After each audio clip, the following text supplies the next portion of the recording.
2 बीघा जमीन गिरवी रखकर पैसे का प्रबंध किया और प्रधानी का दावा ठोकते हुए दिन रात ग्राम सभा का भ्रमण करके कभी इनकी मेहरारू ताड़ रहे हैं तो कभी उनकी मेहरारू ताड़ रहे हैं।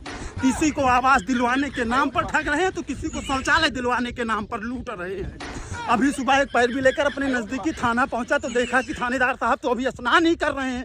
तो हमने कहा, कहो थानेदार साहब, एक हम हैं जो दिन रात ग्राम सभा की सेवा में लगे हुए हैं और एक आप हैं जो अभी तक स्नान ही नहीं किए। इतनी लापरवाही हमारे ग्राम सभा क्षेत्र में तो नहीं चलेगी। तो थानेदार साहब बोले, कौन हो तुम? तो हम बोले, हम जतिन शुक्ला, भावी ग्राम प्रधान, विधायक जी के करीबी। इतना सुनते ही तो थानेदार साहब बोले, अरे अरे अरे प्रधान जी, आइए अंदर बैठकर बात करते हैं। अंदर ले जाकर थानेदार साहब ने दरवाजा बंद किया और तेल लगा बेत निकाल के हमको 7-8 बेत मारा।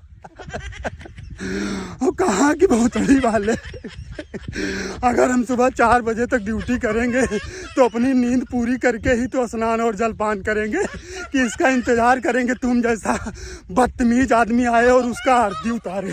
तो हमने कहा कि थानेदार साहब, आपने एक भावी ग्राम प्रधान पर हाथ उठाकर अच्छा नहीं किया है।